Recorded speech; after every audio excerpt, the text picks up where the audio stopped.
Welcome to Sports Overtime. I'm Zach Sepanik. Refocused they are, and the message was pretty simple at Michigan State's Football Media Day. Chemistry, specialization, and youth. Take me through it. Your face said it all on the big screen. Yes, Larry, that is a crazy streak, and yes, it is extra special because it is Father's Day, and Brooks' father, Dave, was in attendance. Things are really getting crazy here as the players, including Davis, just about to come out. 27 days until the Detroit Lions rookies report to training camp, 32 until veterans report. Meanwhile, closer to home, youngsters reporting to Mr. Jared Valdeer's training camp tonight. You'll like this, Kyle. Tomorrow's forecast, 60% chance of thunderstorms. Can I take your job yet? I wish it were that simple. Young Zach. I feel like I should move out of the way. You guys go ahead. Carson Hocevar has been behind the wheel since he was 6 years old. At such a young age, he went on to win 11 United States Auto Club championships. But it was last summer when he made national headlines and has since continued to make his name known.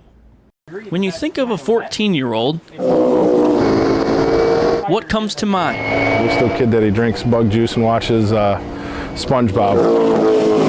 But you put a helmet on and he's a different animal. So probably not this. Or this. But that's the case of Carson Hocevar. Yeah, he wanted to test drive, a quarter midget when he first started when he was 6, and it took all summer to get Dad to approve and say, yes, go ahead.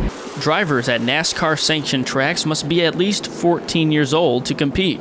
So the Portage native can't legally drive a car on the street, but he can race. I always get the coaching thing, and seems like I always tell people what to do when I ride with them and stuff, and I'm not that fun to ride with or anything. I rather drive here than on the street and stuff, so it's weird to look at it like that, but it's kind of funny that it's that way. In his second year with the KBR development team, Hocevar competes in the Championship Auto Racing Powered by Jeg Series, a traveling tour. This year I felt like it's definitely a big improvement from what I was able to do last year, because now I have a year under my belt in this car, so I'm not really learning the car as much as I was last year, and we could really just learn the racetrack. Hocevar and Zach Dunson, his crew chief, have raced as far south as Georgia and as far west as Missouri. But Berlin Raceway is where they call home. And that's where Hocevar captured the super late model feature race last year at the age of 13. Truthfully, nothing gets Carson rattled inside the car. He makes that part of it easy on us. If we give him something that's competitive, he's going to make it real competitive and give us 110% effort. Throughout his progression from quarter midgets to outlaw late model and then super late model, Hocevar picked up some help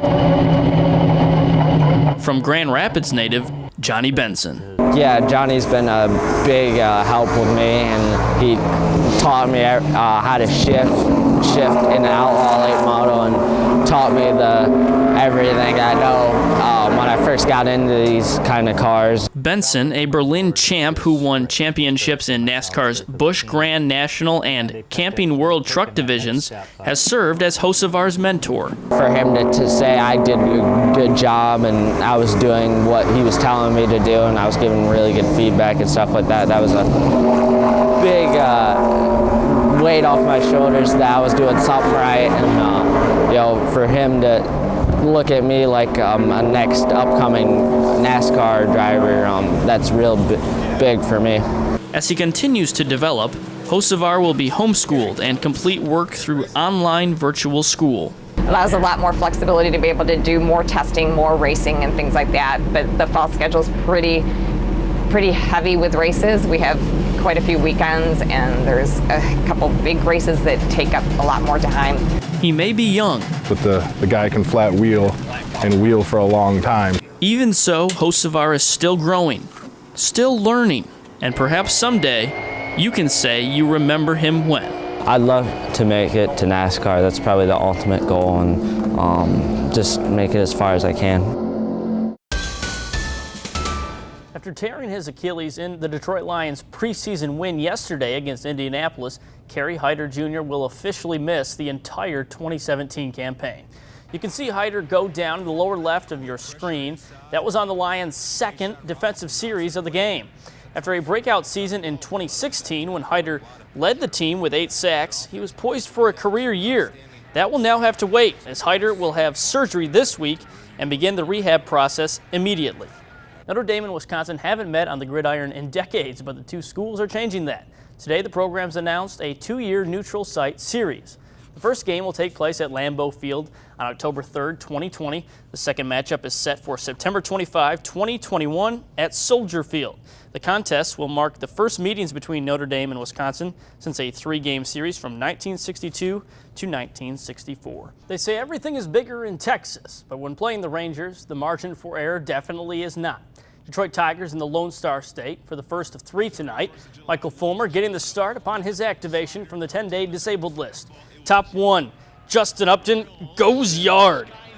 2-run bomb put the Tigers on the board first. Bottom of the inning, Adrian Beltre drives it to deep right. If you're keeping score at home, that's a sacrifice fly as Elvis Andrews tags and scores to tie the game at 2. Then in the third, 3-2 Rangers lead. Joey Gallo takes his cuts on Fulmer. 33rd home run of the year. 6-2 Tigers take the loss.